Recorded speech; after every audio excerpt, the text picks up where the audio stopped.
Sa liblib na sulok ng isang lumang bahay sa probinsya, kung saan ang bawat kaway ng kortina ay tila buntong hininga ng nakaraan. Nakaupo si Aling Griselda sa isang lumang bangko. Mahigit 70 na ang kanyang edad at ang dating sigla ng kanyang mga mata ay pinalitan na ng malalim na kalungkutan. Ang mga kamay niyang minsay masikap sa paghahabi ng kumot at pagluluto ng masarap na tinola.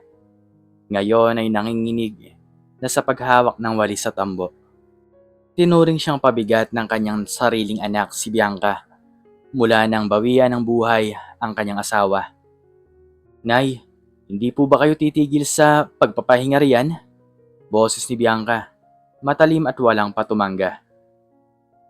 Ang dami pang labada. Hindi na kayo nakakatulong sa gastusin. Kahit man lang sa gawaing bahay. Ayusin nyo.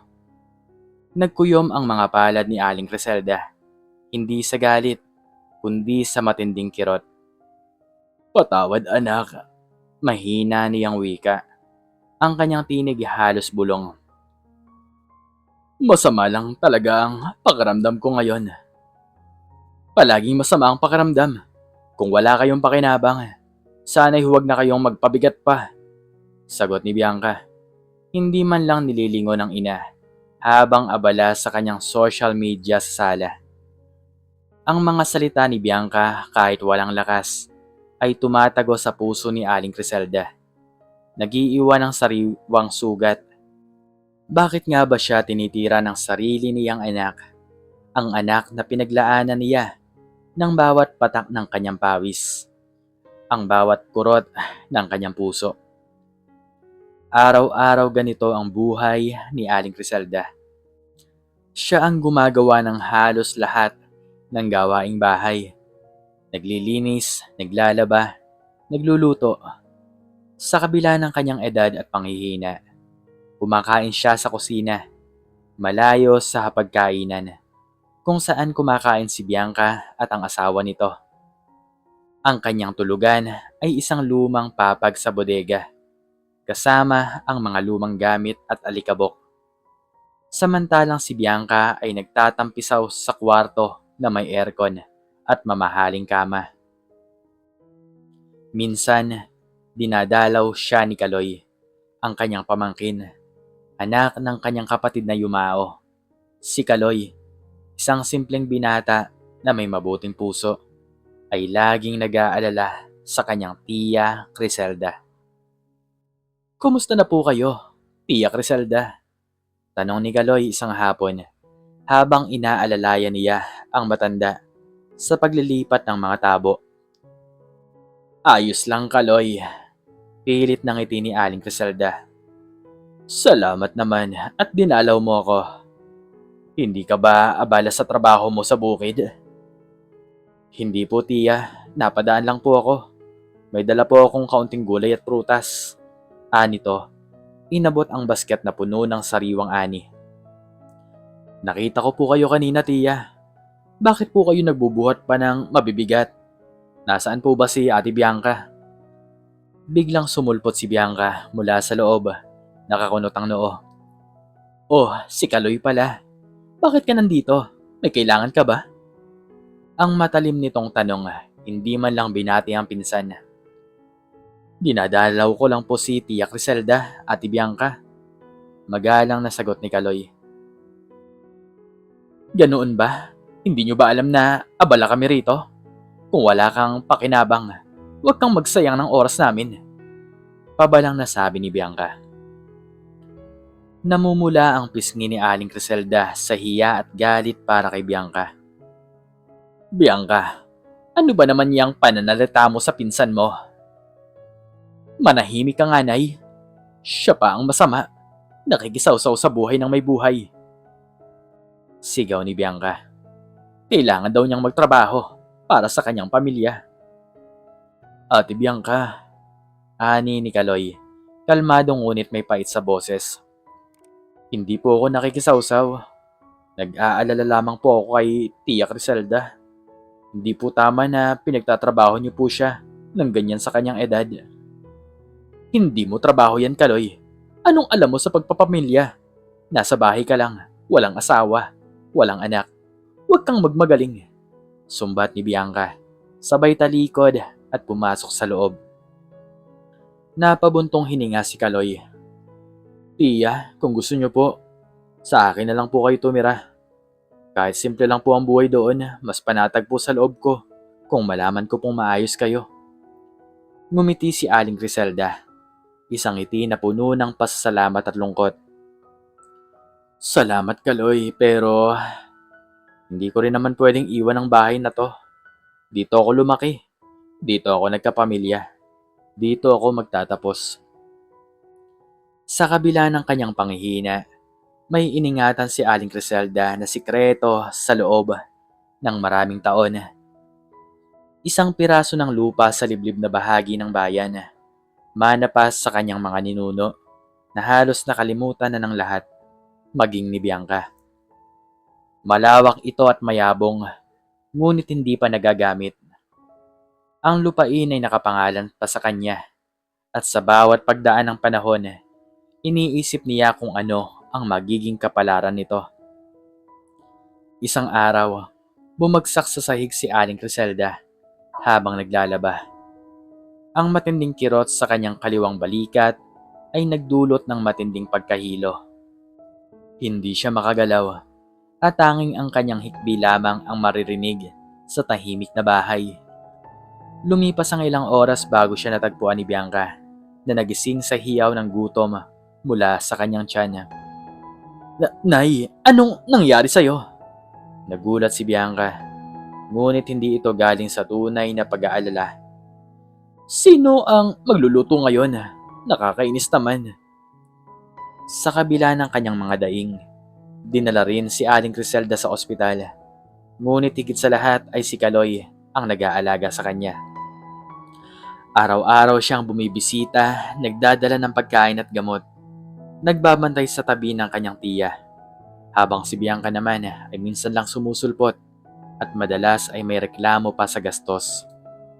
Salamat Kaloy, ani ni Aling Griselda. Habang pinupunasan ni Kaloy ang kanyang noo. Ikaw talagang tunay kong anak. Sana pagpalain ka ng Diyos sa kabutihan ng puso mo. Huwag po kayong magsalita ng ganyan tiya. Wika ni Kaloy, malungkot ang mga mata. Narito lang po ako para sa inyo. Mahal ko po kayo. Sa mga gabing iyon sa ospital, habang payapa siyang natutulog at si Kaloy ang nagbabantay, ginawa ni Aling Griselda ang kanyang huling desisyon. Habang buhay pa, kailangan niyang gawin ito. Isinangla niya ang kanyang kinabukasan, ang kanyang lupain, sa pangangalaga ng tunay na may puso. Pagkalipas ng ilang linggo, bumuti ang pakiramdam ni Aling Griselda. Subalit ang kanyang katawan ay tuluyan ng humina. Alam niya sa kanyang puso na malapit na siyang magpaalam. Isang umaga, payapa siyang yumaos sa kanyang pagtulog. Habang ang mga huling tunog na kanyang narinig ay ang pagbahati ng araw at ang awit ng mga ibon. Ginawa ang burol ni Aling Griselda. Naroon si Bianca na tila nagmamadali. Mas abala sa pagtanggap ng pakikiramay at sa pag-oorganisa ng mga bulaklak na tila pangunahin niyang layunin ang maging presentable sa lahat.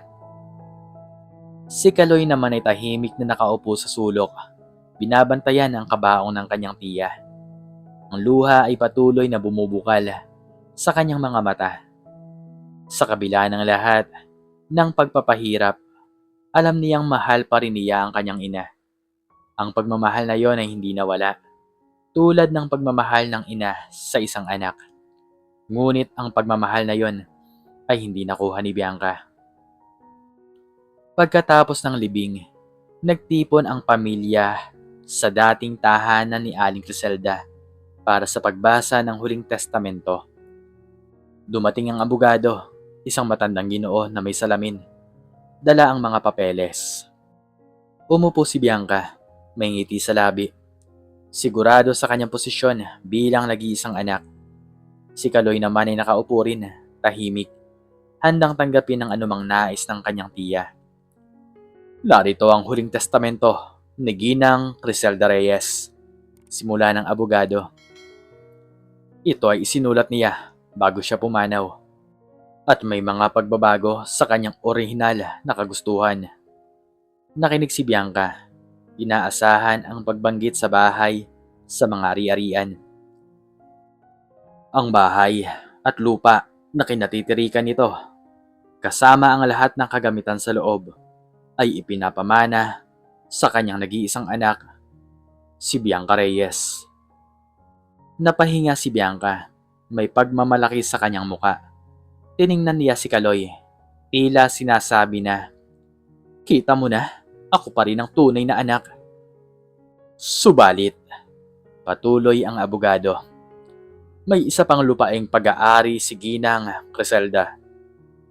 Ito ay matatagpuan sa isang lugar na bahagi ng San Isidro na nakapangalan sa kanya mula pa sa kanyang mga ninuno. Nabigla si Bianca. Lupain? Hindi niya alam na may ganoon ang kanyang ina. Nagtaka rin si Kaloy.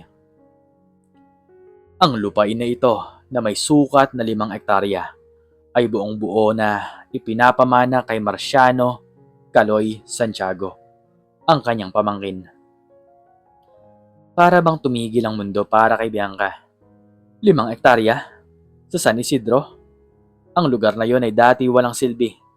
Ngunit sa mga nagdaang taon, nagiging sentro ng pag-unlad at nagiging malapit sa kalsada.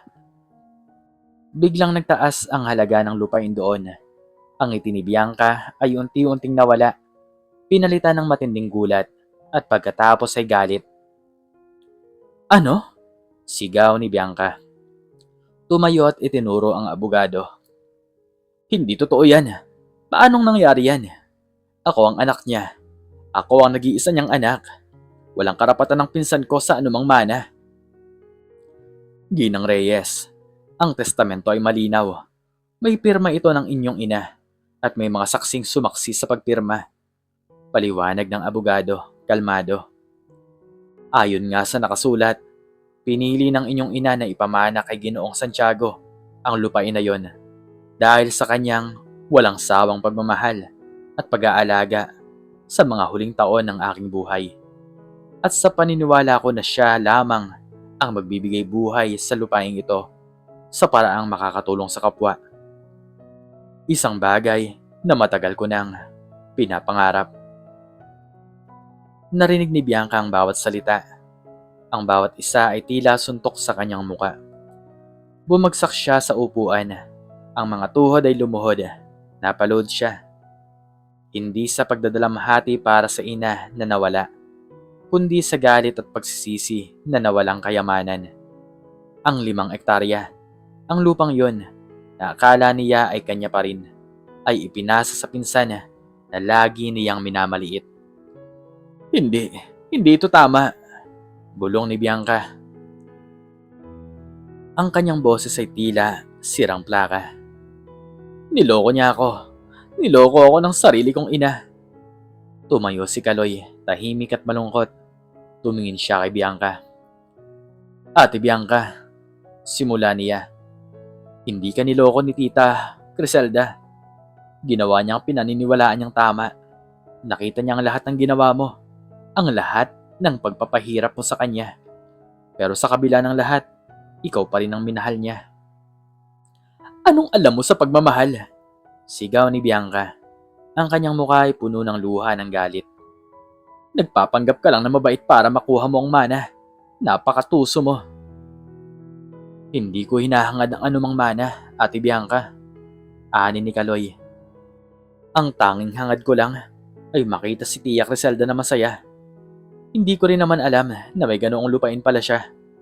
Ngunit kung ito ang kanyang huling bilin, susundin ko to. Gagamitin ko ang lupain ito para makatulong sa iba. Tulad ng pangarap niya.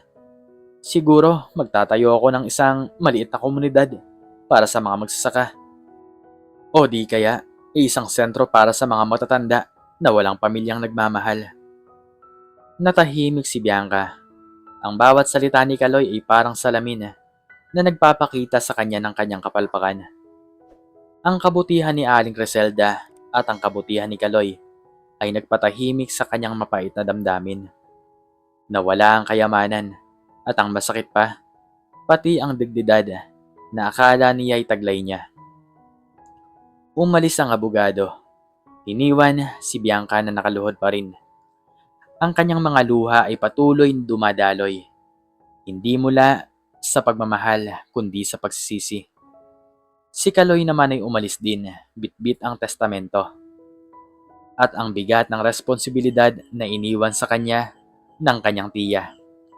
Sa huli, hindi ang yaman ang nanalo, kundi ang pagmamahal at kabutihan ng puso. Ang lupain ay hindi lamang isang mana, kundi isang testamento ng pagmamahal na kayang ibigay ng isang ina, maging sa huling hininga niya. At sa lupaing yon, magpapatuloy ang alaala ni Aling Griselda sa bawat binhi na itatanim at sa bawat buhay na matutulungan. Isang alaala na mas matibay pa kaysa sa anumang ginto o pilak. Ikaw, anong natutunan mo sa istoryang ito? Makiki-comment naman po sa baba kung ano ang inyong natutunan. At hanggang dito na lamang po nagtatapos ang aking storya.